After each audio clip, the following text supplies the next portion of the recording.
So I'm very excited for today's topic of trauma-informed supervision, because this is a training that really involves all of us to participate. So, I have some questions, I have some reflection points, and all of us are different supervisors, right? Depending on our roles, depending on the capacity, depending on the project. This is a never-ending process, right? Of what it means to be a supervisor, providing supervision, along with, I'm sure, supervising projects. And for everyone who's here, I would really love to see where you're coming from in the chat. So I know y'all are very accustomed to seeing one another in these Zoom boxes, but if you can share maybe your location, your organization, maybe your title, that can be really great, just so that, we get that community feel, even if we're virtually, dozens, hundreds of miles apart. So giving you that moment now. And if this is your first time joining us, no worries. All the previous trainings were recorded and are available on the website, which I recommend you check out. There's also great resources you can use. And today's training is also being recorded. You'll get the slides, follow-up information. So you have everything here for yourself. And I just want to give a shout out to everyone in the chat who is, being so welcoming. We have Darnina who's saying good morning, Christina from Juliet Junior College, Jamie from Lincoln Land Community College, Springfield, our friend Amy, who is from Normal, Illinois, Juliet, Black Hawk College. Springfield's represented today, as well as we have Student Success, Hillary, Anthony, Tracy, Mary, Lisa, Dawn. Tracy's also representing Malcolm X College. We have Olive Harvey College. Beautiful. A lot of Malcolm X today. This is so great to see, right? More of Lincoln Land. And the chat just keeps going. And then our last friend that I see in the chat is Gabriella from Morton College.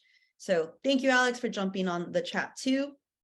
And Kathy, I will be here all day reading everyone's name. But I think it's really important, everyone, as a supervisor, I know we're not getting to the training content yet, but to not do this work by yourself, to connect with your peers, to connect with other supervisors in your organization or other organizations, because being a supervisor can be very lonely work. It can be isolating. It can feel like you have the entire world on your shoulders. And it's very important for us to be in community, to reflect with others, and to recognize there is a community of other supervisors who are probably navigating similar, if not the same challenges as you are. So really grateful for you dropping in the chat your location, your organization, and just to see you in the chat. So if you do not know me at all, my name is Jocelyn Vega, as Amy mentioned. I am Director of Trauma Initiatives, and I currently supervise a team of 5, along with lateral management, so supervising projects that are outside of my team, you name it. So very excited for today's topic of trauma-informed supervision, and this is very interactive because every one of us is a different type of supervisor. And we have to be, right? We work in different organizations, teams, even the people that we work with. It has influenced our supervisory style and our response. So I'm really excited for today's training, but I also need to hear from you, right? I'm here for you. I want to respond to your questions. So please know that you can unmute. As Amy mentioned, you can chat.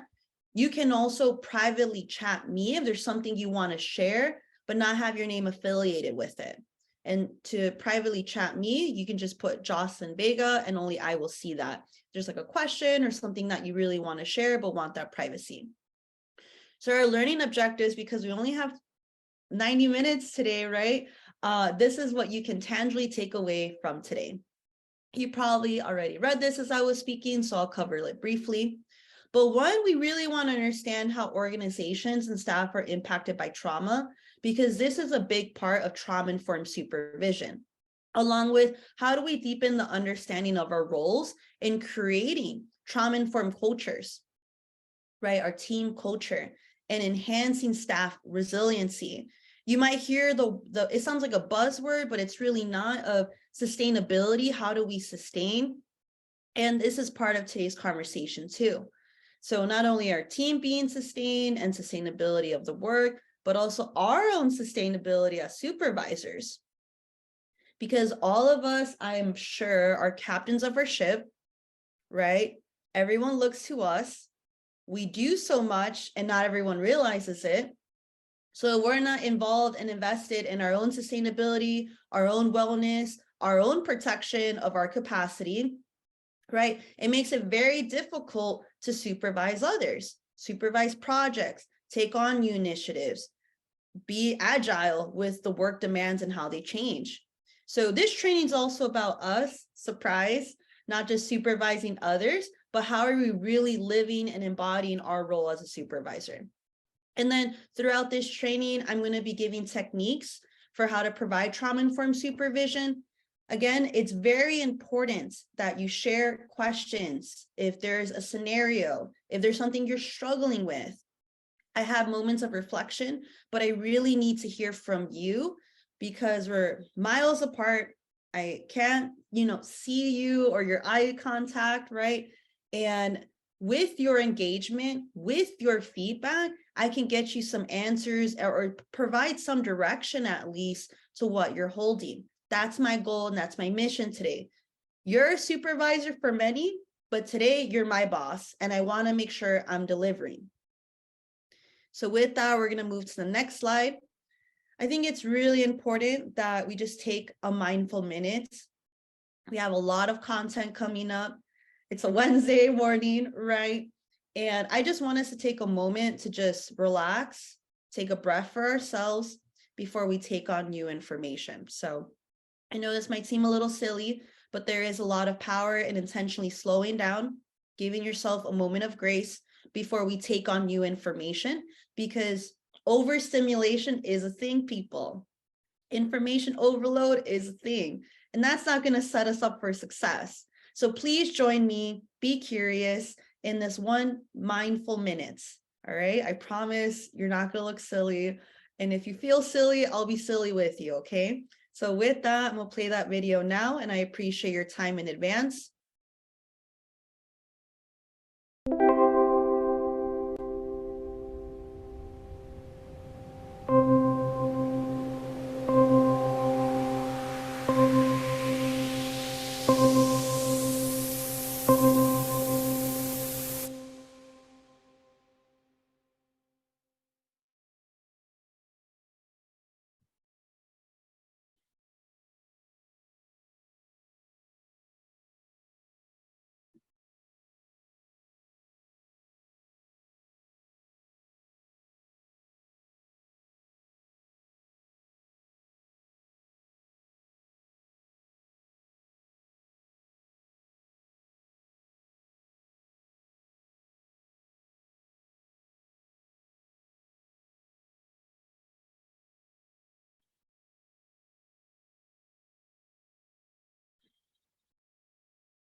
Thank you, everyone, for engaging in that mindful minutes. We are back. Sometimes that feels like the longest minute of my day. And sometimes I realize I kind of needed that minute. So thank you so much for participating. I hope that was helpful. If you have any feedback, please let me know.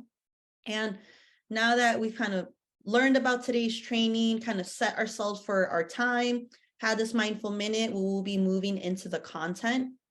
And again, it is imperative, right? Super important that I hear from you what you need and what you're navigating, right? I love answering questions and I want to make sure you get what you're seeking from today's training.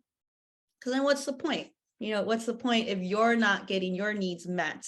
That's not the goal today. So as we get ready to dive in, I will say that it's important as supervisors, especially, we do a self-care check. I recognize we do this for all of our trainings, but as a supervisor, it is extremely important for us to check in with ourselves because being a supervisor is also very triggering work.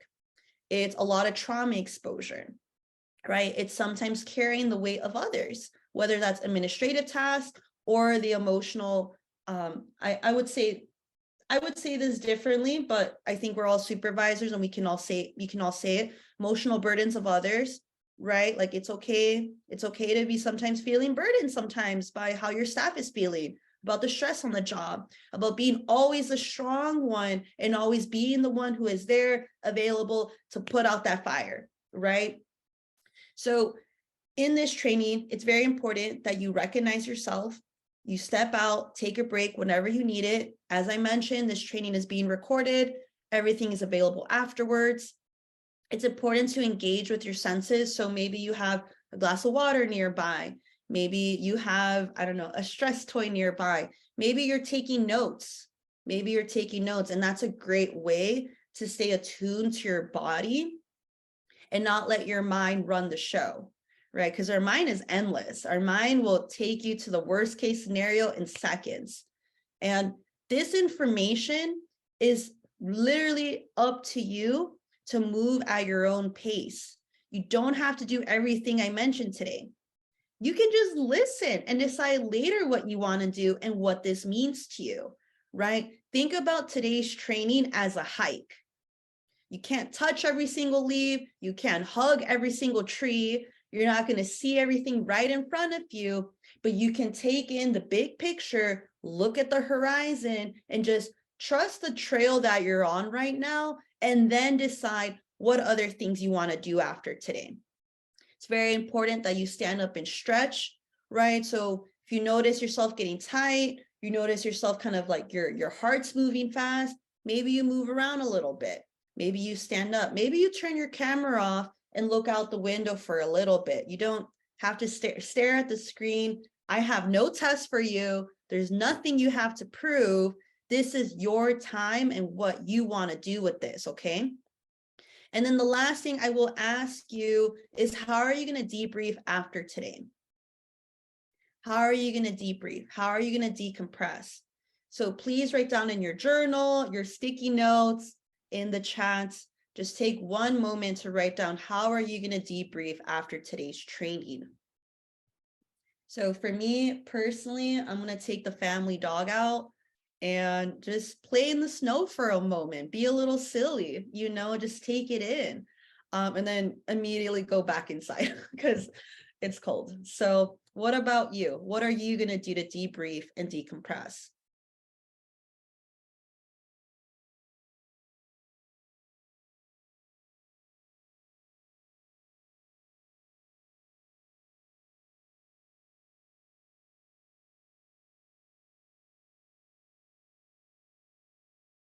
Beautiful. I appreciate it. I hope you had this moment to just write it down, think about it. We have some friends who are chatting, so right on cue, y'all. I appreciate you. We have Patrice, probably going to take a walk around my building. We have my friend Lisa. We're going to meet up because they're going to enjoy the snow with their snow dog. And we have Alex, who's doing the same because their dog loves the snow. So we have a lot of animal lovers in the crowd. We have our friend Kirsten, who is going to throw the ball for their dog that loves the snow. So we have a lot of us who are going to just take a moment to reflect in nature, go outside, take this moment for ourselves. And we have Alicia, who's going to go to the office, unwind, get some lunch, catch up on Netflix show and avoid the snow. So we have two different camps going on. And I would say with all of this being shared, and thank you everyone for sharing what you're doing, is that as supervisors, we need to have our own time to debrief. So debrief isn't just debriefing about what happened or the critical incident or what went wrong or how are we preparing for the next project, but how are you physically debriefing with yourself? What space, time, or activity are you going to have for yourself to physically align, attune, regulate your mind, your emotions, your thoughts with your body, right? So if there's just one thing you take from today and then you piece out the rest of the training, it's that. How do you debrief and decompress? Workday, critical incident, you name it. but again, through that lens, right, of a physical space, time, and activity. So thank you all for, engaging with me, reflecting, putting yourself out there in the chat. And this comic I've had up the whole time, I hope is a kind reminder. As supervisors, we sometimes treat ourselves in this way, right? We're carrying all this weight, we get bad news, we have stress, there's been a whole pandemic, and then something happens where we fall, we slip, maybe we make a mistake. And then one of the first things we do to ourselves is that heavy judgment, that blame, that disregard of telling yourself you're overreacting. This is your fault. You did this wrong. You deserve it. And sometimes we say these things to ourselves in our head, but if we were to say them out loud, and especially out loud, we recognize how painful it is and how it feels. So that's why people, we need to decompress. We need to debrief. We need to physically engage with ourselves outside of work, because if not, we might be in this comic over and over and over again within our own minds without realizing how often it's happening. So thank you, y'all, so much for engaging already in the first technique of being a trauma-informed supervisor, is your own check-ins. Thank you for your debriefs. And as we, get ready, I want to ask you, why are you interested in trauma-informed supervision, right? I'm sure there's many reasons why you're here today. I'm sure there's, many things that brought you in today. And whatever your answer is, I hope you can save this in the future, especially when it feels difficult, when you're feeling low or you don't have as much capacity. So you have your own reason, you have your own motivation. And I'm going to play a very brief video on what is trauma-informed supervision, so you're not just hearing my voice the entire time. And also, this is an international perspective on trauma-informed supervision, specifically from the United Kingdom, so that you know what you're doing today is part of a global movement of growing trauma-informed supervision. So I appreciate your time. I will play this video. Please be mindful that this video is in English, but there is an accent. So I will play the captions, but just, be respectful of our international buddies who are doing this work with us. And I'll play that video now.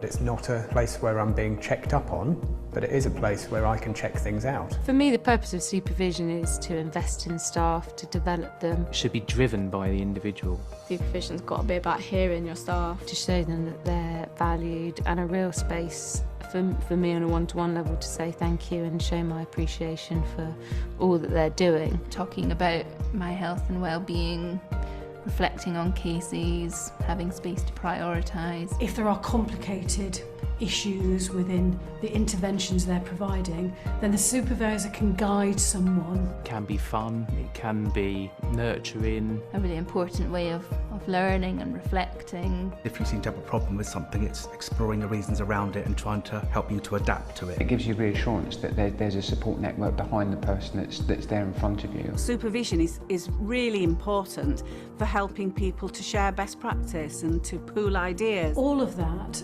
directly translates to good patient care, good patient outcomes. There are three main types of supervision. We might need all three types of supervision. We might just need one of those types of supervision, depending on what type of work we do, what occupation we're in. Clinical supervision, to me, is really the cornerstone. Just because this video is 10 minutes long, and I think we got a good highlight. And I just want to check in with the crowd, right? Our beautiful audience that we have here. Did you find this video useful? Did you learn something different? Did something stand out to you? Feel free to unmute or to chat. But really, this video is showing us that supervision is not just one answer. There's many. And truly, this is part of a global movement of, changing the workplace culture. So giving you this opportunity to share your impressions, your feedback, anything that stood out to you. So looking at the mic, looking at the chat, and honestly, y'all, don't be afraid of our friend the mic. You know, I understand we're maybe not all karaoke fans, but I promise it's low stakes here, right? It's just hearing from you what you think. There's no right or wrong answer.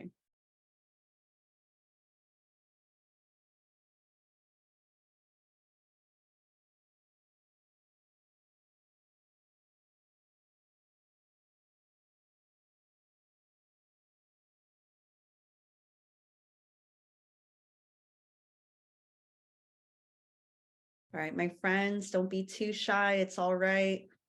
I'll let you pass this one.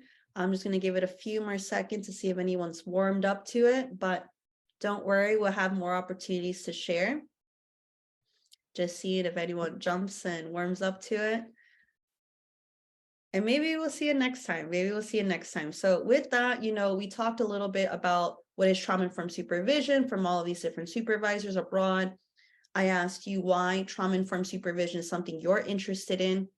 And for us, this is one of the most important parts of trauma-informed supervision, is what does this actually mean to you and what are you seeking from it? Because if you're here to gain the strategies, gain the techniques, what do I do? That's fabulous, that's great, but what is your actual foundation? What is your motivation in taking this on? Because just like being trauma-informed for staff, for organizations, it does feel like more work. There is time that you need to integrate, to reflect, maybe unlearn some things.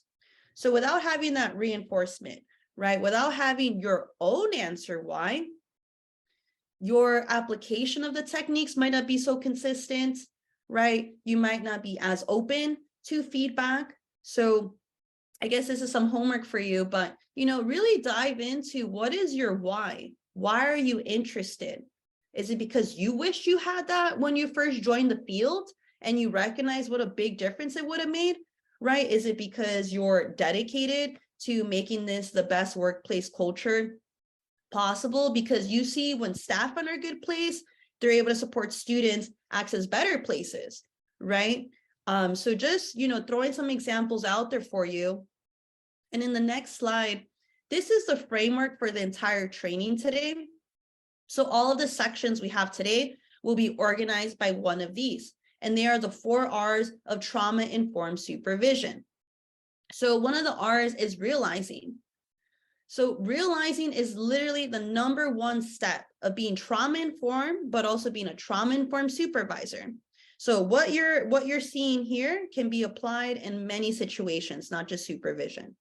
So how do you realize trauma in your organization? I'll walk you through it, so don't worry, I'm not putting you on the spot, right? How does it impact staff and the clients?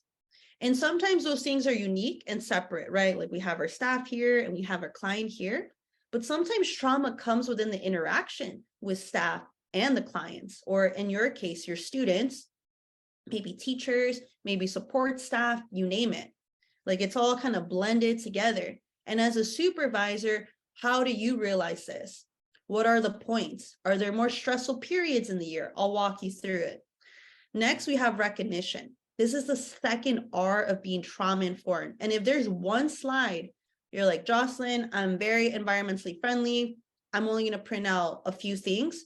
This would be one of the slides I print out and have near you as a gentle reminder, because the second step is the recognition. Once you realize, how are you zooming in?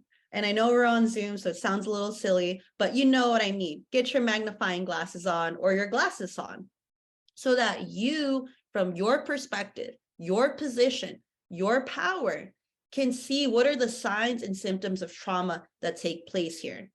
How is this actually playing out? So how do people come to you when they need help?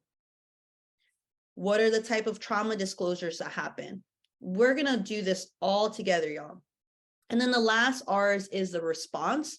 So maybe you recognize here that being trauma-informed requires you to slow down, requires you to reflect and pause before you take any single action. Because when you're being trauma-informed, you are a pivotal person. You are a critical part of the process, but it's more about centering that client, that staff, centering the interaction, centering who's most impacted, right? And you're more of that like protective buffer. That is when you respond, when you do that centering, when you do that realization, that recognition, and then your response hopefully falls within the trauma-informed approaches. And again, we'll walk you through it. So just even that, everyone, it is such a cultural shift. Even for me, something I've learned and I've struggled with. I grew up in a culture and I was in a profession where you're constantly putting out fires. You're constantly thinking, what do I do? How do I fix this? How do I get rid of it, right? How do we move on to what's next? And I'm snapping because literally it kind of felt like that of, all right, I work in an emergency setting. I work in a walk-in courthouse where anyone could come in and you don't know what's going to happen. And you always jump to action. And we're really good at action. We're really good at solving problems. That's why you are the supervisor. But with being trauma-informed, it requires us to slow down and to integrate, to then decide what is the best response based on what the client, based on what the staff is asking and bringing up. So we're not in autopilot. Autopilot can be our friend in a lot of ways, but when we're talking about human beings and trauma, we're not the pilot of that plane, not at all. So then the last thing with being trauma-informed is this very important element of the goal and the outcome of being trauma-informed is resisting re-traumatization. So unfortunately, we can't undo trauma. We can't change what's happened, right, in that person's life, in their situation, their economic stability, you name it. But what we can do is make sure that we're not escalating trauma and that we're not creating further harm for both our staff and for the client. So, if that's not encouraging to you, please let me know. Please give me feedback. If you have concerns about this 4th R, I want to hear you. I want to understand, what's coming up for you, because sometimes we get discouraged hearing this, right? Of like, the goal here is just to resist the re-traumatization. So let me know if you feel that way. I want to hear you out. Feel free to message me privately. But sometimes that's the only thing that we can do, people. These are individual lives. These are human beings in their own journeys. And also we're humans with specific roles and capacities, and we can't undo the past. We are not here to save anyone. That's not our role. That's not our place. There's plenty that we can do, but we can't take over someone's healing for them. And that's for both staff and for our students. So with our first R, and please drop any questions, it's the realizing. So again, as I said, the whole training is organized from the 4 R's. So let's dive right into it. So 1, we have to realize that trauma impacts the organization. And this might be a little scary for some of us, but just like in our previous trainings, and the more that we learn about trauma, it's truly everywhere. And it truly has impacted all of us to some extent, even just from this pandemic. It's impacted our entire school systems, the way how we work, the way how we connect. So for us, maybe it's even just asking this question of how does trauma impact the organization? In your school settings, I'm sure things like financial aid, and when it's FAFSA time, can be extremely triggering and traumatic for many students.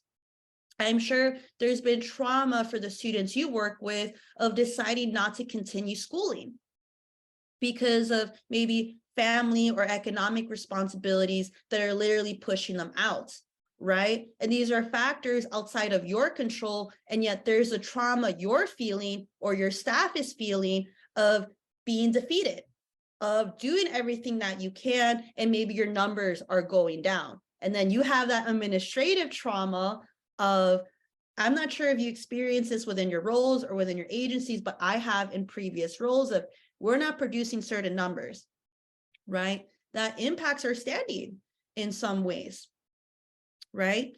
So even in that example I just made up, right? Because I don't work where you work, I'm not on your teams. There are already 4 different types of trauma taking place in one student situation, right? And then it impacts you and your staff. So this was covered in the vicarious trauma training, so I'm not going to dive too into it.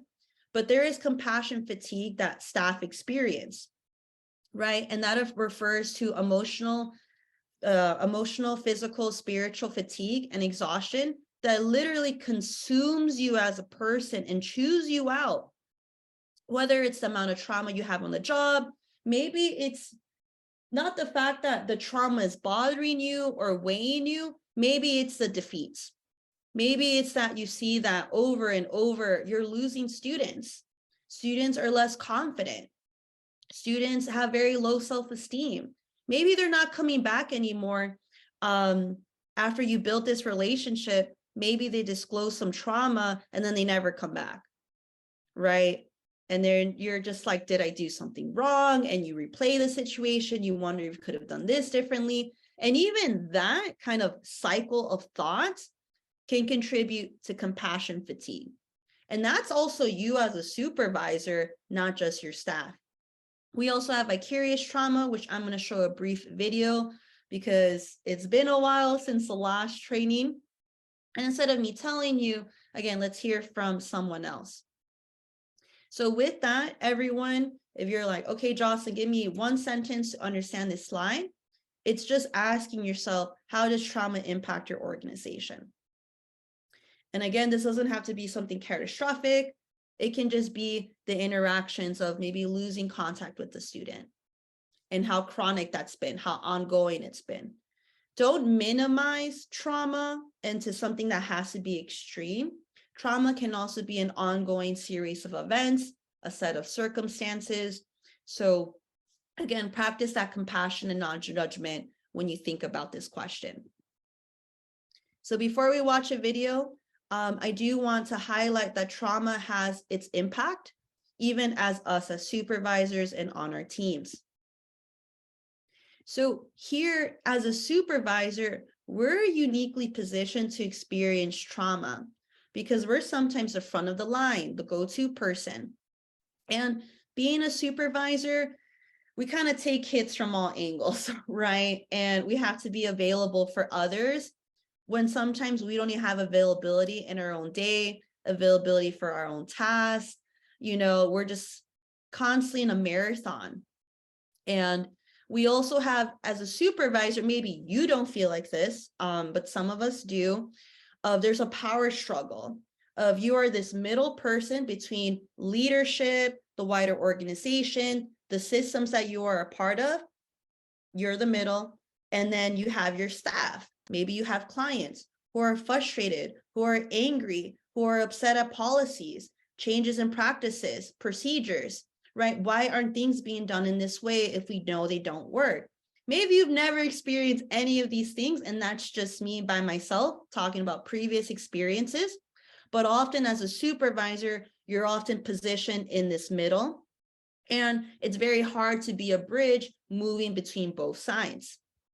So this doesn't maybe sound traumatic to you, but when we think about the stress that comes with these situations, when we think about the weight that comes with this, we have to acknowledge ourselves, right? That first R of realizing there might be some trauma or traumatic stress, ongoing stress, chronic stress that is building up and impacting you. So if you would like to continue this topic, right, of trauma and its impact as a supervisor, I would like for you, you don't have to do this in the chat. Maybe you do this at another time when you revisit the material, but name one, just one thing. I didn't define it, but just one thing. Maybe it's an experience, maybe it's an emotion, maybe it was a circumstance. You fill in the blank of what is that one thing based on your experience of something that was trauma and its impact on you. Maybe it was something from the pandemic. Maybe it's a way that you felt like you weren't recognized for all the work you did as a supervisor. Maybe you feel like some of the work you do has become invisible and so ingrained in what you do that others don't realize that's something you've taken on and have kept this entire time, right? So for us to realize not only our staff's trauma and clients' trauma and students' trauma, but also our own people, because without that, we lose our groundedness, we lose our perspective. Sometimes we can even lose our focus as to why we do this work. We can lose our compassion, like we just learned. So you don't have to do it, but if you're interested, you have to realize yourself in order to do this work for others. So as I mentioned, right, I want to briefly show a vicarious trauma training video. Sorry, but I feel like I'm going to sneeze. So I'll play the video now and go do that. But just to briefly show, as a supervisor, why is vicarious trauma and realizing trauma a critical part of our roles? And it's already taking place. All these things are already happening, but it's us stepping into that awareness, that realization, and being that role. So I'll play that video now, and I'm going to go blow my nose. I'll be back. Excuse me, everyone.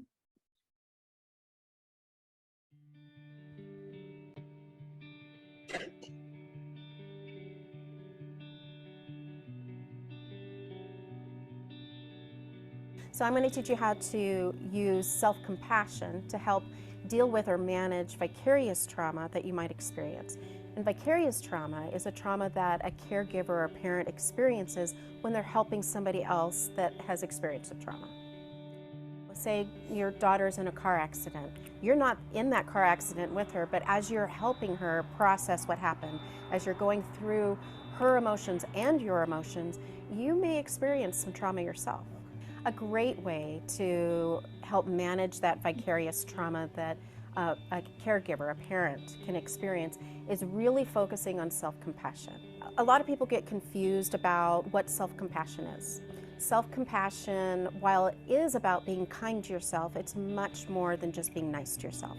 Self-compassion is about being kind to yourself. It's also about being mindful. And it's also, the other element is realizing that there's a common humanity, that you're not alone in this experience and that other people have experienced things that are similar. So those three elements, being kind to self, mindfulness, and common humanity, those are all three elements of self-compassion. Make sure that you're familiar with what those are and what they can mean for you.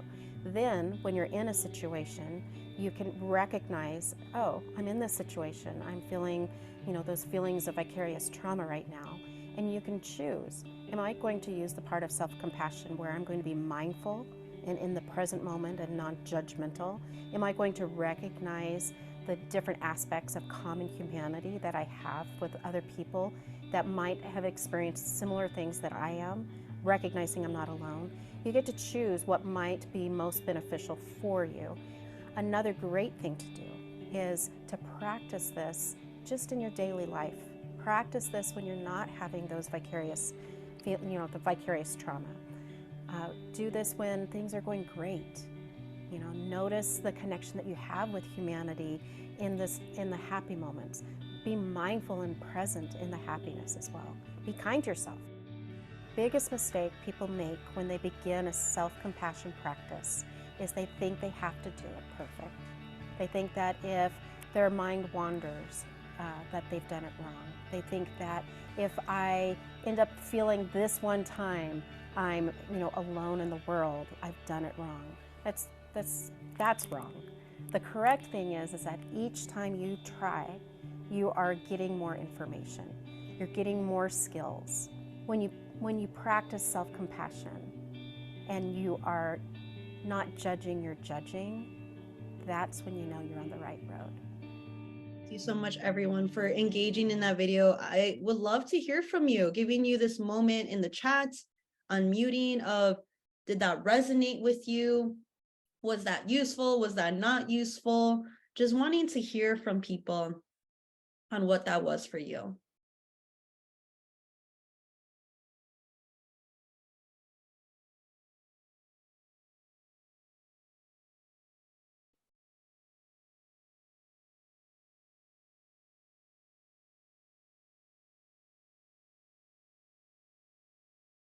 Yes, we have our friend Maya, who's asking, are you able to share this video? This was eye-opening. Absolutely. All the videos, all the material, resources will be shared. We have our friend Rachel. This was great. Loved how she spoke about not being perfect. Yes, everyone. if you are seeking perfection, I would say supervision or being a supervisor is not the role. You know, there's a lot of imperfect things that happen and will happen because we're working in the social service field. We're working with other humans, for other humans, in trauma, in crisis, in a school setting. On top of that, you know, perfection is not the name of the game. It's not judging, you're judging, as our friend in the video said. And I really appreciate all these beautiful chats coming in. You know, it's really great to hear that this was useful. We have our friend Anthony. I feel like it allowed an opportunity for us to make an error and reflect. Yes, and make time for that as a normal process. Absolutely. As a supervisor, you know, Anthony, I think you named it, and I wish we can put that on a plaque and send it to these 43 participants on this call right now, that we're going to make errors and we need to reflect. And that's normal and part of the process.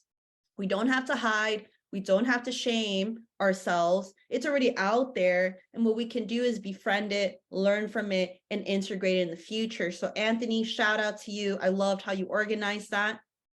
We have our friend Leslie. I thought it was a great way to break it down, easily understandable. Our friend Maya, you know, this spoke to them as an overachiever. So I'm glad, you know, because I'm sure most of us are overachievers to some extent, right? So maybe this is something we needed to hear. And our friend Brittany dropped in the chat all of the previous trainings, resources that will be available. And then next week, this should be available for you too. So thank you, everyone. I'm really glad that was useful and a good tool, because again, as a supervisor, realizing trauma also means recognizing ourselves, right? Realizing ourselves, I should say. So what's another technique? Because this training is very technique heavy, and I recognize that. But naming workplace traumas is a very crucial part of our roles as supervisors. If we don't do this work in naming traumas, right? Naming things that can happen for our staff, for our team, they will learn it the hard way. They will learn it and feel extremely unprepared. And we can't always prepare everyone for everything. You know, there's no step-to-step for this job, for the roles, for the interactions, what students might say to you. There's a lot of unknowns and a lot of uncertainties. But again, if we name workplace traumas and take that hiking approach as a supervisor of like, look, y'all, this is just a hike. There are things you might see along the road. There are things that you have to be aware of, and this is what they are. It's kind of like a big map, right? We have to ask ourselves this question as supervisors. And again, not judging yourself, recognizing if you made some errors, you know, be compassionate. But what steps have you taken as a supervisor to identify or address one of these workplace traumas for yourself? Because there are unique traumas you face as a supervisor that your staff don't, or for your staff. So there's some categories here that, again, return to this when, you know, you feel like you're in a good place. Maybe you do this with someone else who's a supervisor in your organization. Maybe you have a friend who does supervision and you can, you know, connect over this, because it's very important you don't do this work by yourself, because it can be very isolating and you can maybe negative self-talk yourself. So one, we identify what are stressful events. These are stressful events such as maybe there's major deadlines that happen in your organization. Maybe it's report time. Maybe it's when you have to upload data. Maybe it's when the students come back to school, midterms, finals, you name it. Or maybe it's specific stress that happens for your teams. Maybe there's a period where staff tend to leave. Maybe staff tend to leave in the beginning of the fall, or you name it. You know your situation best, right? And by identifying what are stressful events, whether in the onboarding process, maybe during a team meeting, you're able to create like a 3-month plan, a 2-month plan, a 1-month plan.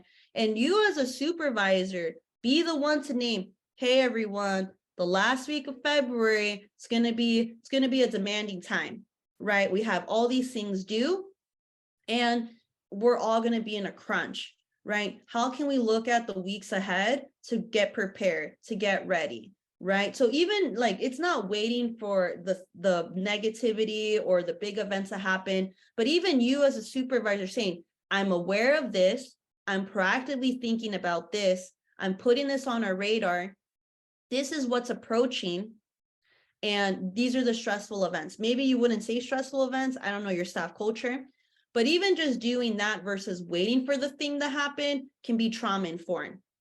Organizational stressors, each of us have unique organizational stressors, so that's, you know, really up to you to decide. Physical stressors, that's also very important to identify, right? And then external threats. Maybe you don't have as many external threats, but it is important for us to, at least as a supervisor, recognize what are things that might impact us that are outside of our control. So really beautiful. I appreciate you. Before we move on to recognize, do we have any questions about realizing trauma as a supervisor? Just giving that moment of silence if that's useful.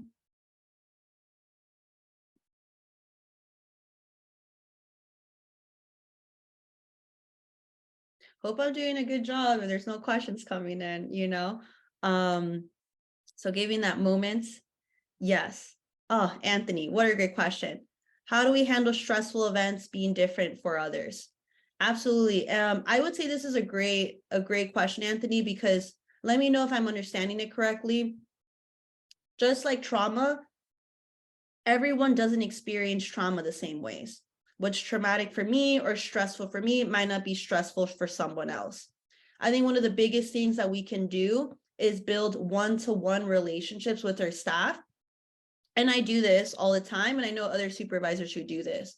If you anticipate a stressful period, maybe major deadlines, you name it, maybe you have those one-to-ones of having that conversation with each person and getting a feel of, all right, how is this coming up for you, right? What do you need? Maybe something you do is you bring back a previous stressful experience for the team or for that individual person of like, you know, I recognize how hard you work. I recognize how much effort we put behind this. This is coming up again, right? And I know we're not in the same place. I know you succeeded, but this is going to be on repeat, right? And what do you need? What does that look like? What can I do for you? And then I would say in that one-on-one conversation, mentioning it, you want to bring it up to the wider team because this maybe has impacted people and that you want to be proactive, right? And maybe by being proactive, by having these conversations, by planning ahead, it won't be stressful. And that's wonderful. That's the goal. That's a desired outcome we all want to have. So that is like a technique and strategy, Anthony, if that helps, of how do you handle stressful events being different for others. If a stressful event has already taken place, let's say something happened, it's kind of in the past, right? Completed, but yet it's still lingering. I think, again, the one-on-ones are really helpful. And Anthony, I would say depending on the situation and depending on what happened and who was involved, I think having the one-on-ones are very important. Depending if you want to unify the group, that can be very critical because us as supervisors, if we do not control the narrative, if we don't contain the stress, if we don't provide what are the next steps, people on their own accounts will create the narrative, will control what are the next steps, will determine, you know, what's appropriate or not on the own. And as a supervisor, it's a tough place to be, but having the ownership, creating the environment of let's talk through it, right? This is something that I will do next time. This is what I learned. Sometimes it means as a supervisor, you have to be vulnerable. And I've done this, and I know other supervisors who've done this. This was an oversight. We've never been in a situation like this. And then recognizing those staff members who helped the situation, who took leadership, right? And then, again, I think the one-on-ones are helpful. I always believe in pre-work before meetings, as a supervisor of like, look, I'm going to bring something difficult up, right? I'm going to talk to the people who are most impacted about it and what do they prefer, right? Maybe they don't want to be brought up. Maybe they don't want to have their name involved, but the situation regardless needs to be addressed, because if we don't do that, we're accepting shame, we're accepting invisibility. And even if you don't go into detail with the wider team about what happened or giving it more time than people wanted to, you can even just say, Anthony, look, everyone, this happened. This is what took place. Everyone who has been impacted has been supported through one-on-one conversations. And, that's taken place as a team. If we're ever in this situation again, this is what we decided to move forward as a collective. So I see your thank you in the chat, Anthony. I appreciate your question. It's a really good one. As we move into the second R of recognizing, this one's going to move a little bit more faster because I feel like we're warmed up, we're ready to go with how do we now recognize trauma and being trauma-informed as supervisors. So I'm back, right? I'm back to you to ask you a very important question. And it is, what do you struggle with as a supervisor? Right? Is it a lack of time? Is it a lack of support? Is it a lack of your own supervision? Maybe you don't have supervision at all, right? I experience that pretty often in my roles, right? It's kind of like you're on your own out there. So what do you struggle with? And, no pressure on putting it in the chat, but if we don't ask ourselves this question, right? Maybe you're understaffed, maybe you're under-resourced. But if we don't ask ourselves this question, and it's a hard question, it's a vulnerable question, it's a scary one for a lot of us, we can overlook the barriers in our roles, in our tasks, in doing our jobs. And we know that identifying barriers for students is one of the most important things that we can do. And then helping that student navigate those barriers. But how often do we do that for ourselves? Right? So taking the time to identify, even if it's just one thing that as a supervisor that you struggle with, maybe this is more interpersonal, maybe this is more personal, maybe this is a goal you have, right, that you just can't break. But to recognize trauma and to recognize its barriers, its impact, we have to do some self-reflecting. So giving you that moment, if you want to answer it, you can totally pass, but it's what do you struggle with as a supervisor? And for me, I think I mentioned it already, I have a supervisor, love them, they're great, it's just, we don't have the capacity to always interact. And that's fine, right? I know that's part of the role, but it's sometimes hard. It's sometimes hard as a supervisor when you're like, okay, this is going on with my team. Who do I go to talk to about this confidentially, about what's going on and the support I need? So peer support can be a really great tool if you're in a situation like that. I think asking your supervisor, right, of, hey, I recognize this. I know you don't have the time. What do you recommend that I do? Are you okay if I talk to peer directors about, maybe it's this one person, about specifically this topic when I need support, right? So just asking you this question, not to make you feel ashamed or to feel less worthy, but again, we identify barriers all the time for students. We need to do it for ourselves so that we can successfully navigate and not be burdened by our barriers by naming them. Or maybe that's just me. So as a supervisor, it's very important for us to recognize, how do we actually operate? So this is a visual that you can take, you can recreate on your own. But if you as a supervisor had to be put down on a map, right? You just had to visualize it, what would it look like? And for some of us, it's mostly that project and staff management. A big part of what we do is a communication. We have expectations, we have time and demands, right? So as a supervisor, how do you recognize what your role actually is? All the tasks that you have, all the hats that you have, what's expected from you internally within your organization and externally out of your organization. And look, you can, not do this activity. I don't want to push anything on anyone, But the more that we, again, engage, visualize, put outside of our minds, what are we actually doing? What do we contribute? Who we are as a function within the organization, the more that you're going to be prepared to recognize where are the specific parts where trauma comes up. Where do I have more capacity and where am I stretched thin? Right? So I know this might seem a little off for some of us to think about supervision as an infrastructure, but think about it. Are there not things that you hold up for the organization? Are you not responsible for major moving parts, right? Like all of the different gears in how your team works? Is that not you? I'm sure it is you. You know, if I could like be in a room with you, I will look into each of your eyes and tell you there is more than what you do that you even recognize. And that's why the second R of recognition is so important, because we need to lay it out, people. We need to lay out what are we actually doing, right? And then we'll go into the next slides, in order to be that trauma-informed supervisor, right? It's like if you want to safety-proof a home, if you want to make an environment better, you need to take stock. You need to take stock in what things are to improve, to address, to sustain. So I hope this concept does not throw you off. I really mean it from a loving place of recognize all the work that you do, okay?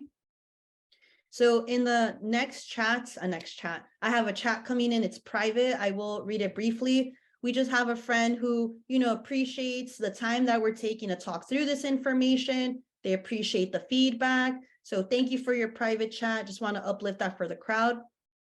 And with the second R of trauma, we also want to identify the workplace, okay?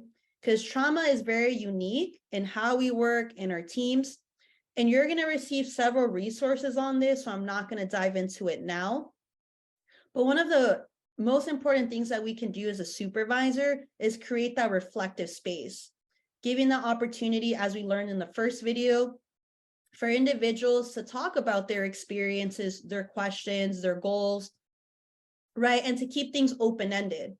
Because as a supervisor, and I feel like many of us learn this the hard way, not everyone's going to work like how you work. They're just not. They're not you, right? So as a supervisor, how do you keep that fine line of you're an executive needing to get things done, right? But you're also building a team and building leadership as people are as they join your team, right? So we'll provide more information on reflective supervision, because it's a great tool in order to push the conversation, but also not to run over your people, right? And like bulldoze who they are in order to make them a certain fit. So how do we prepare things like today's training, right? You want to recognize the signs and symptoms of trauma. So even by recognizing workplace traumas, and we'll talk about that in upcoming slides. Creating an emotionally and physically safe environment. I would even tell you people that as a supervisor, it is okay if you're a supervisor who's like, hey, if there's, emotional support that you need, could you give me a heads up, right? Could you send me a message in advance, right? I would really appreciate that, not because I'm not available, but because it requires me to be in a certain headspace and to give full attention, and I need to transition into that. I feel like sometimes as a supervisor, the emotional weight of the job really brings us down. It kind of knocks us out, right? It kind of leaves us exposed after the conversation. And that's okay. These are things we have to recognize.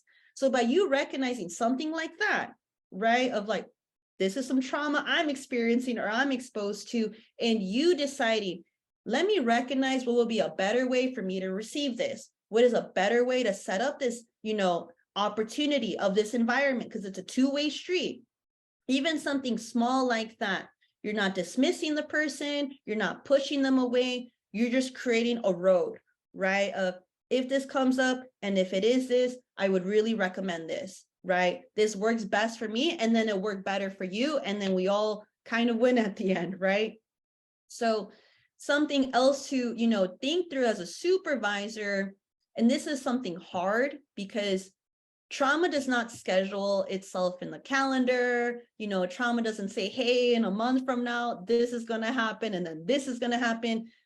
we're all vulnerable to it, and we never know when it's going to strike, right?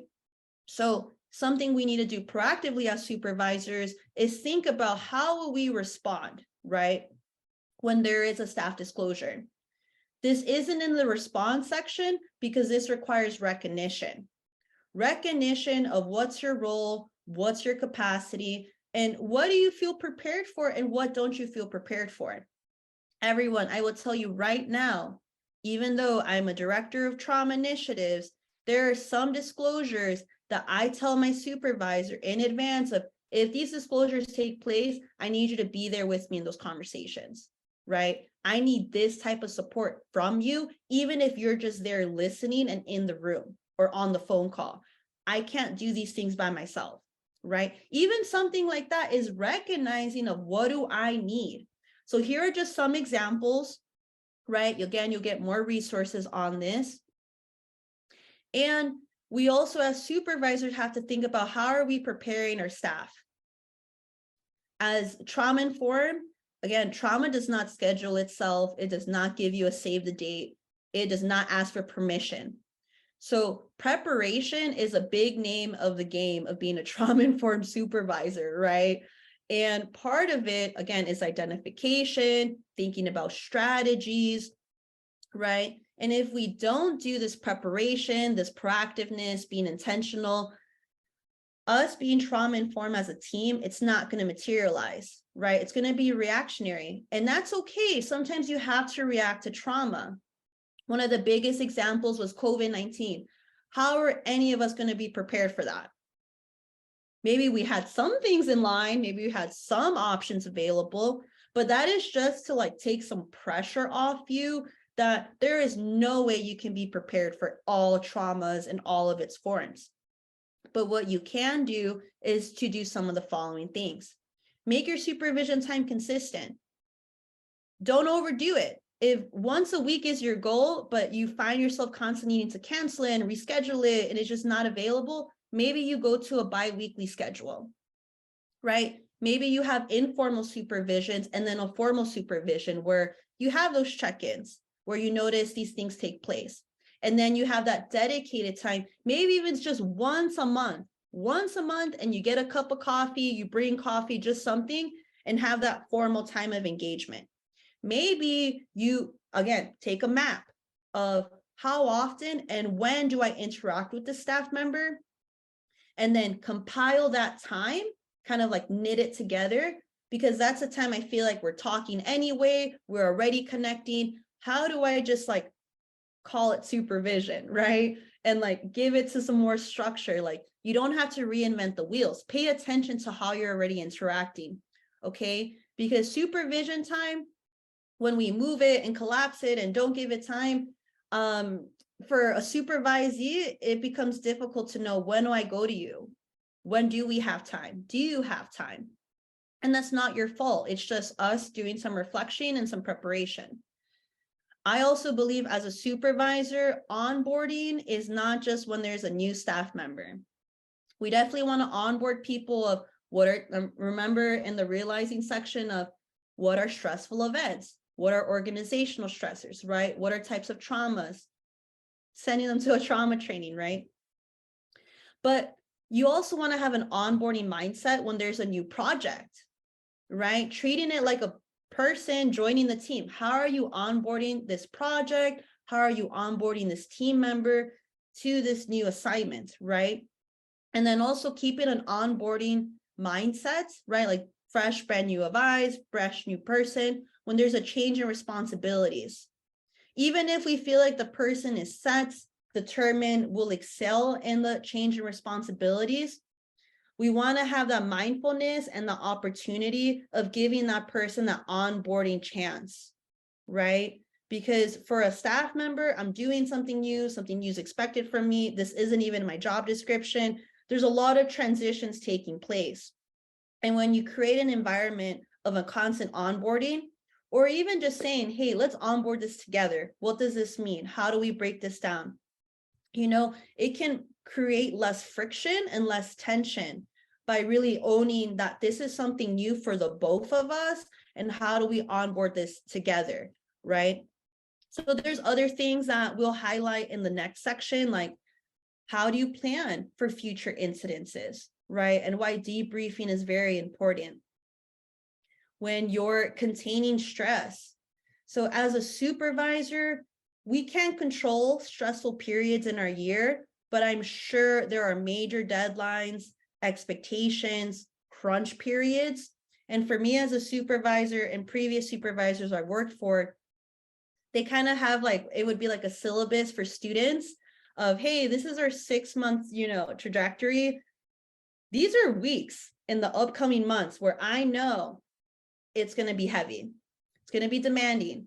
We might be in a certain mood, right? Maybe I wouldn't say that, to the team, but like, how the mood becomes when we're in that tough grit.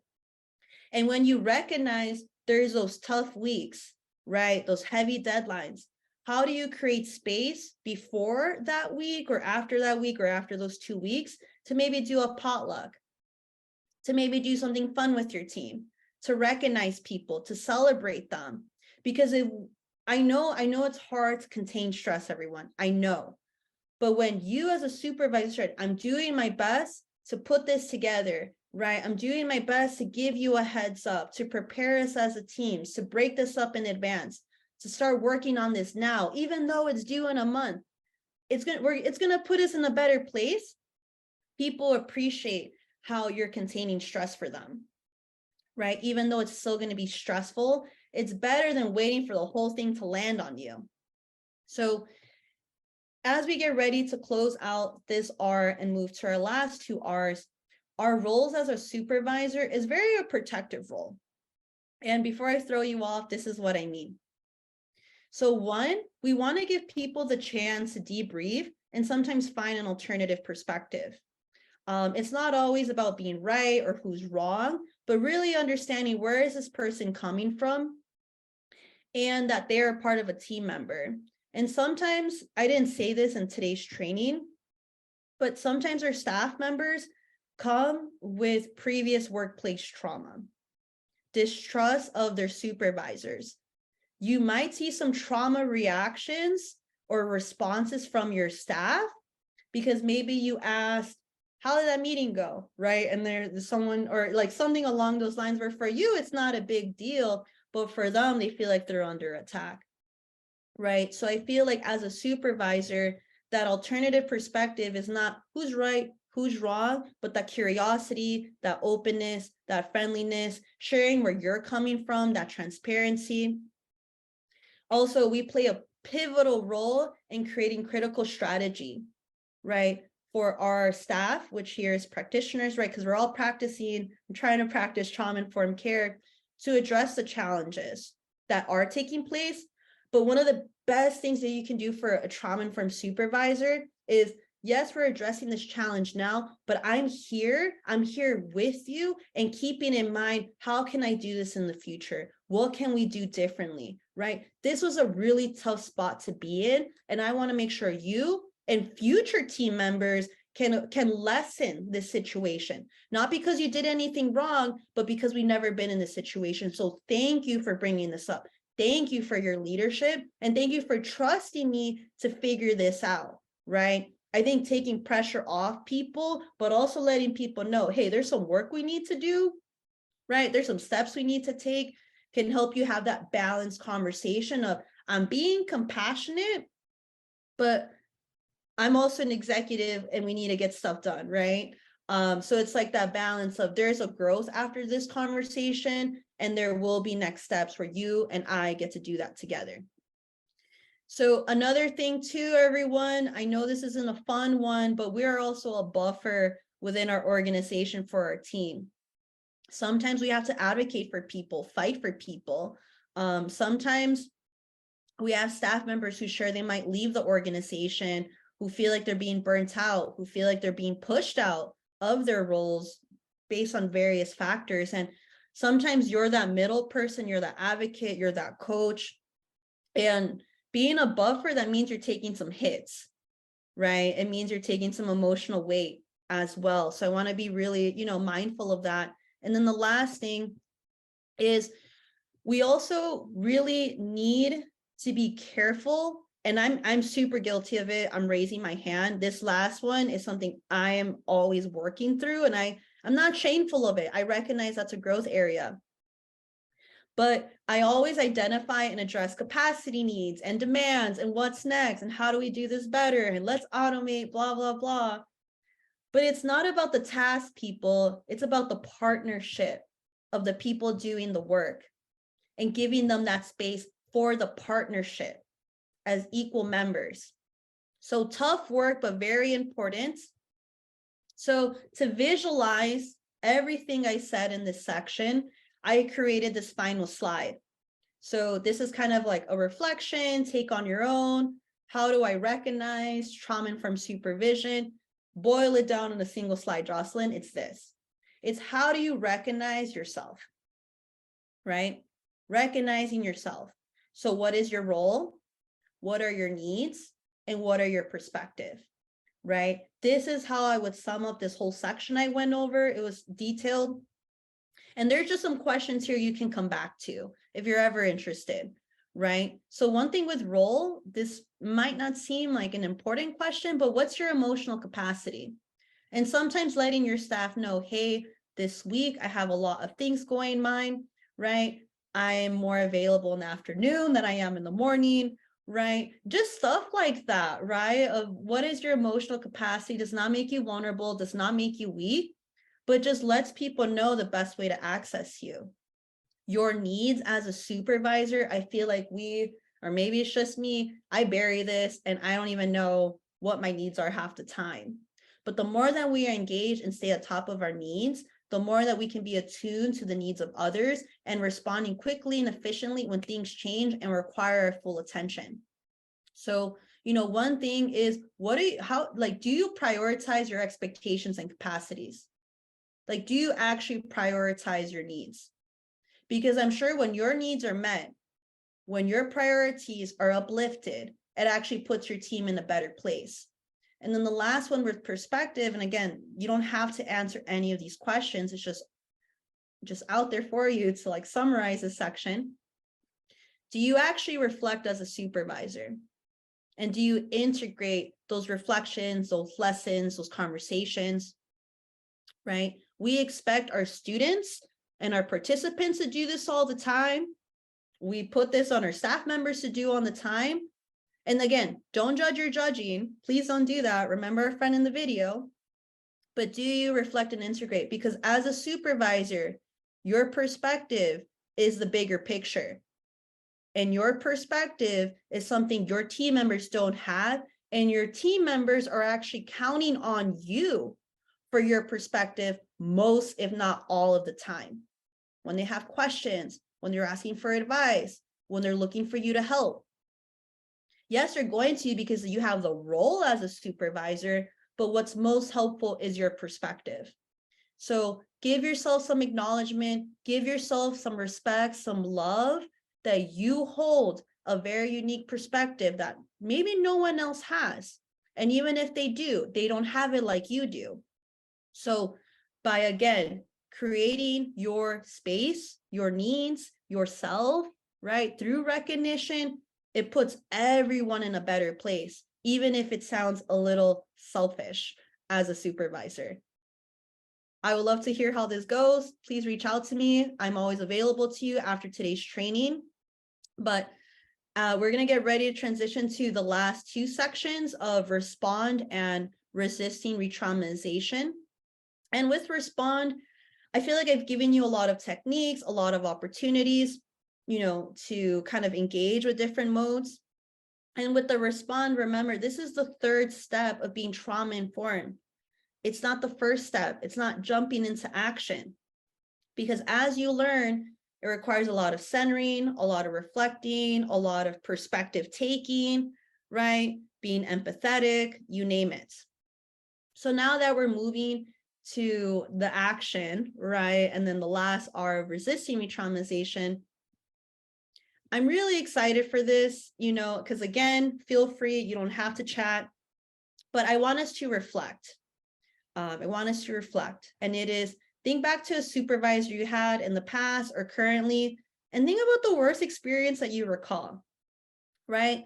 What was it that made that experience so negative? So giving you that moment to reflect. You don't have to drop in the chat. Maybe this is painful. You're like, I don't even want to think about it. Totally understand. I've been there with you too, okay? But let's just give the moment for our friends who would like to reflect, who would like to pause, right? And don't overthink it. Don't even think about it if you don't want to. It's totally fine. And now let's think about the best experience you've had by a current or a former supervisor. Could be the same. That's also fair. Sometimes we have the best and the worst in one person, and that's human. And what was about this experience that made it so positive? What about it stood out to you? So giving you that moment, again, no pressure on, sharing. Even if it's just a moment of silence for you, I want to give you that. And you might say, Jocelyn, why are you asking me to reflect if I'm supposed to be the supervisor and I'm the one who's supposed to do the supervision? Sometimes how we respond and how we act and how we supervise are actually learned behaviors from our previous supervisors. It's the way in which supervisors who were role models or not influence us indirectly or directly, how we engage, how we don't engage. And that's tough. That's tough because I definitely did not get a lot of supervision training when I became a supervisor for the first time. It was kind of a lot of trial and error, right? As a supervisor, especially as you move up, there's actually less supervision for you. So just want to give you that space, that opportunity to recognize that we are impacted by those before us and how they treated us. But also we have a lot, I'm sure, of powerful experiences of things that we don't want to do and that we're not going to do, along with things that were excellent for us. And then one thing as well, especially when you're meeting a new staff member, right? You're onboarding someone new, or even your existing staff member, of asking them, hey, what have been some positive things about supervision, right? What have been some positive interactions? However you want to phrase it. Because we shouldn't wait for an exit interview to ask someone what went well, what didn't go well, what could be different. It's like, my friend, they're already out the door. Maybe they're disgruntled. But giving opportunities, right, for people to share with you what has worked in the past, what do they appreciate from you, right, can be a great way of asking for feedback in a very contained way, but also us recognizing that, again, we're impacted by others. So in our remaining time that we have, I do want to say that I'll send a resource on this very important thing that gets overlooked. And again, you have more information on it, but it's recognizing deadly communication habits. And I see this happen across organizations, across teams, of deadly communication habits, whether it's seen as complaining, criticizing, blaming, right? Sometimes it's rejection. All of those things can start off really small. It can start off just talking about the client and what's wrong with the student or what they're not doing. And then it seeps into team culture, interaction, sometimes people talking behind each other's back, like, well, so-and-so didn't do this, and now I'm behind. And I can name so many examples here. And the thing is with deadly communication, it's not a dead end, not at all. This is actually one of the greatest opportunities we have as a supervisor to engage with our staff members. I would first say individually before a collective, to create some constructive communication behaviors, right? Because there's a key difference here of habits and behaviors. And as a supervisor, how we respond, how we engage, how do we address our behaviors that we have and model, right? And giving people directions and options. And, sometimes it's empathizing with the person, like, yeah, so-and-so didn't do this, right? And that put you in a difficult spot, but let's recognize what else was going on this week, right? Was this a clear expectation that was set? Maybe there's something I can do different and let's give it a take two, right? Like our behaviors to habits is one of the most critical things that we can do as a supervisor. And again, you'll get more information on how to like break this down and step by step, but don't be afraid of deadly communication habits, people. It is scary, absolutely. It's something we don't want to deal with, right? It's already hard to do work, and then to address this as another layer. But when you address deadly communication habits as a team with that individual person, it benefits them for the long term, and you develop extra skills, right? That can help that staff member address deadly communication habits with students, with peers, and other situations without you being there. So it's tough up front, but long-term gain is very important. So this is another resource that you will have today. I've been mentioning these things throughout the training, but however we respond and what we do, there's 6 principles of being trauma-informed. So you've heard me already mention safety and the realizing, right? Trust and transparency in our communication, voice and choice. I would say as a supervisor, this is one of the most powerful things that you do for your teams, and being sure that you are providing real choices for your team. And also there are times where you have to make choices and you have to make hard decisions, right? That unfortunately you can't involve other people, but the more that you delegate choice, or even if it seems like an illusion of choice, because sometimes it does feel like that, of like, am I really giving a choice? You know, make sure you're being consistent with it, right? And I would say if there's hard choices you need to make in your team, how can you do some pre-work, right? So instead of saying, hey, everyone, we have this big decision today, no one knows about it, no one knows what the decision's about, how do you break that down? So maybe before you have to make the decision, you put it on people's radar of this is coming up, this is how it might impact us. You know, I'm going to have one-on-one check-ins with you. And by next time we come together, we'll have a more solid idea of what we can actually decide on, okay? And that really helps with staff who maybe are more shy, more hesitant. That also brings up empowerment and collaboration, because people as supervisors, we need to delegate more. We need to put more out there for our staff so that they can take this on. There is so much that you do, and there are things that you need to pass on to others. There are things that you need to shift, not because it's busy work or it's administrative work, but as a supervisor, you are in a position to build the leadership and the growth of this individual, right? There are things I'm sure that people are more interested in doing or maybe not doing. But also as a team, you cannot be carrying the weight of your team. You cannot. It's just going to burn you out in the long term and maybe make you dissatisfied with your current job, even if you love what you do, because that's the power of burnout. It can push you out of what you do because you've been carrying something for too long. So that's why collaboration and neutrality is very important. And even if it's small delegations of things, you need to build more of your own capacity, right? So with that, I recognize I have 5 minutes. I don't know what happened to time. I am so sorry, but we are at the last R of resisting retraumatization. And Amy, I apologize now. I just think there is so much examples I packed in, so I apologize. I feel like I'm like late to class now, you know, just to be in the school setting. I'm like, oh no, how am I going to make it?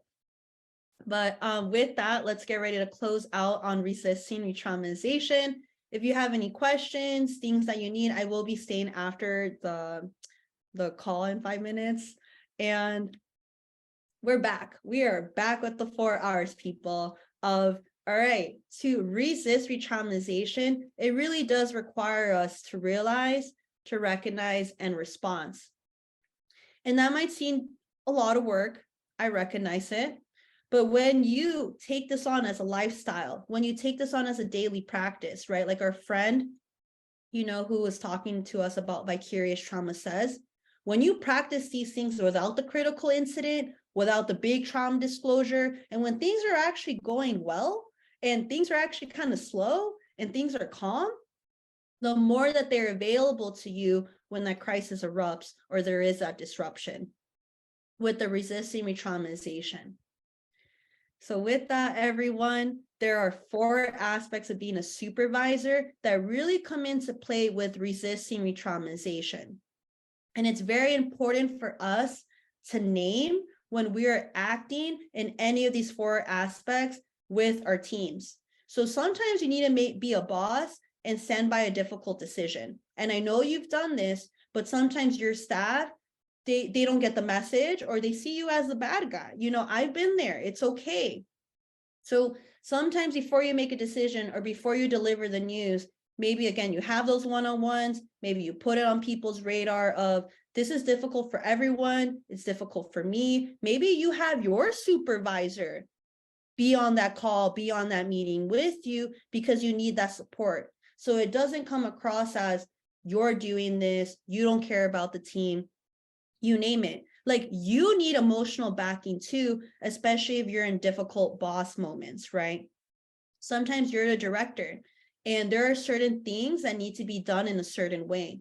So when you're in this position, one of the most important things that you can do to resist retraumatization is to be very clear on what type of meeting this is, what type of decisions are, what are things that are already set up.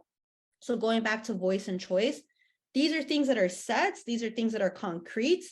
And then these are the things where we have more flexibility. These are the things where I'm going to give you choices and how you want to implement, how you want to explore. But for this part, this is how we're stuck because of the grants, because of funding, because of data reporting, you name it.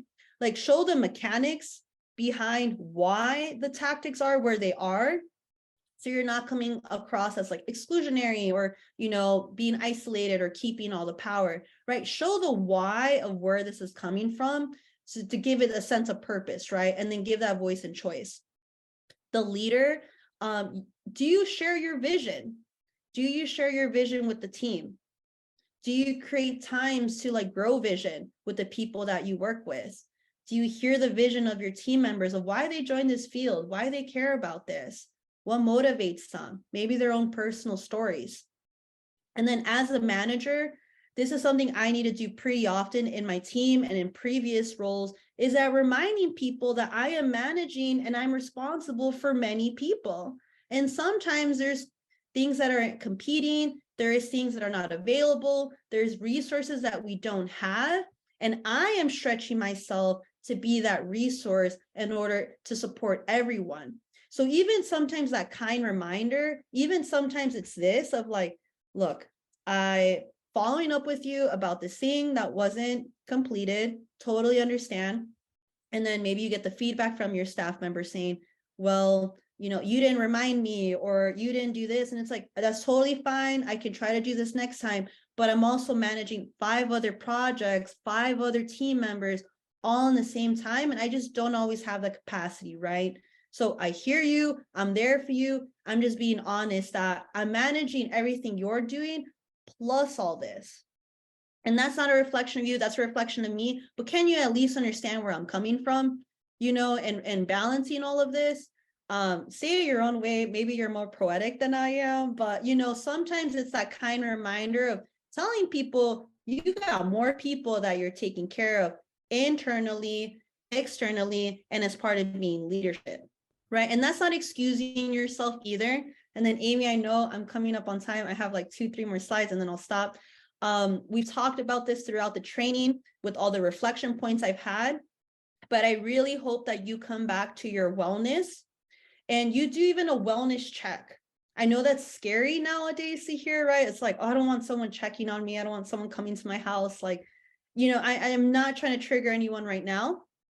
But maybe before you enter work and you exit work, you have a wellness check of maybe what is one of your 8 stages and where you're at. Maybe it's your social, maybe it's emotional, maybe it's your environmental, maybe it's something you're doing for yourself. And Amy, I promise I'm gonna turn over in a second. I think there's one more slide left.